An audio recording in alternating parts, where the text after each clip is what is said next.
আসসালামু আলাইকুম। বর্তমান যুগের ছেলেমেয়েদের যৌবন খুব দ্রুত গতিতে নষ্ট হচ্ছে। ৩৫ বছর পরেই পুরুষ মহিলাদের নানান সমস্যা দেখা দিচ্ছে। প্রশ্ন হলো এমন কেন হচ্ছে? জানতে হলে ভিডিওটা না টেনে সম্পূর্ণ দেখুন। কিছু বদ অভ্যাস ত্যাগ করলে উত্তম রূপ, চুল, চেহারা এবং দীর্ঘ যৌবন লাভ করা সম্ভব হবে ইনশাআল্লাহ। এই বদ অভ্যাসগুলোর মধ্যে সবার শীর্ষে রয়েছে অতিরিক্ত রাত জাগা। বহু মানুষ ঘুমাতে যেতে প্রায় মধ্যরাত করে ফেলে। সকালে উঠতে উঠতে প্রায় দুপুর হয়ে যায়। সকালে ফ্রেশ আবহাওয়া তারা কোনোদিনও উপভোগ করতে পারে না। অতিরিক্ত রাত জাগার ফলে বেশ কিছু ক্ষতি রয়েছে, যেমন চোখের চারপাশে কালো দাগ পড়ে, চুল পড়তে ও পাকতে শুরু করে, অলসতা বৃদ্ধি পায়, ইচ্ছে শক্তি কমে যায়, সুগার লেভেল বৃদ্ধি পায়, দৃষ্টিশক্তি হ্রাস পায়, গ্যাসের সমস্যা দিন দিন বাড়তেই থাকে, বয়সের ছাপ চলে আসে। আপনি যদি সুন্দর চেহারা এবং দীর্ঘ যৌবন চান, তাহলে আজ থেকেই রাত জাগা বন্ধ করে দিন। সুন্নত হলো এশার নামাজের পরেই ঘুমোতে যাওয়া। এই বদ অভ্যাসগুলোর মধ্যে দ্বিতীয় নম্বর রয়েছে ধূমপান।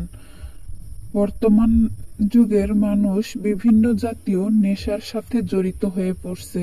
বর্তমানে মানুষ প্রোটিন বা ভিটামিনের চেয়েও অখাদ্য বেশি খায়, যেমন বিড়ি, সিগারেট, জর্দা, গুল, তামাক, অ্যালকোহল, আরো অনেক কিছু। ধূমপান ও মদ্যপানের ফলে শরীরের ভীষণ ক্ষতি হয়। ত্বকের নিচে শিরা উপশিরায় রক্ত সঞ্চালনের মাত্রা অতিরিক্ত পরিমাণে বেড়ে যায়। এতে ত্বকের নিচে শিরা উপশিরাগুলো স্থায়ীভাবে ক্ষতি হয়ে যায়। ফলে ত্বকে বিভিন্ন ধরনের বয়সজনিত দাগ দেখা যায়। বর্তমান যুগের আরেকটি বদ অভ্যাস হলো অতিরিক্ত তেলে ভাজা খাবার খাওয়া। বেশি পরিমাণ জাঙ্ক ফুড খেতে থাকলে শরীরে এক বিশেষ ধরনের ফ্যাট সৃষ্টি হতে থাকে। এছাড়াও তেলে ভাজা খাবার বেশি খেলে হার্ট অ্যাটাক, ক্যান্সার, ডায়াবেটিস, বদহজম ইত্যাদি রোগ বৃদ্ধি পায়। সেই সাথে ওজন বৃদ্ধি পায় এবং চেহারার বয়সের ছাপ চলে আসে। এই বদ অভ্যাসগুলোর মধ্যে চতুর্থ নম্বরে রয়েছে অতিরিক্ত মোবাইল ফোন ব্যবহার করা। মোবাইলের ডিসপ্লে থেকে যে আলো নির্গত হয় তা মানুষের সৌন্দর্য ও চোখের জ্যোতি নষ্ট করে ফেলছে। দীর্ঘক্ষণ ধরে অন্ধকারে মোবাইল ফোন ব্যবহার করলে মানুষের চোখের পেশিতে খুব চাপ পড়ে এবং পেশিগুলো দুর্বল করে দেয়।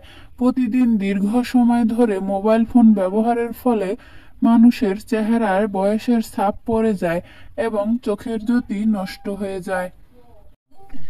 তাই আল্লাহ তাআলা যতদিন হায়াত দিয়েছেন ততদিন চেহারার লাবণ্য, সুন্দর নুরানি সৌন্দর্য এবং যৌবন ধরে রাখতে চান যদি, তাহলে আজ থেকেই এই বদ অভ্যাসগুলো আপনার জীবন থেকে ত্যাগ করে ফেলুন। ভিডিওটি যদি আপনাদের সামান্য উপকারেও আসে, তাহলে প্লিজ লাইক দিয়ে সাবস্ক্রাইব করুন।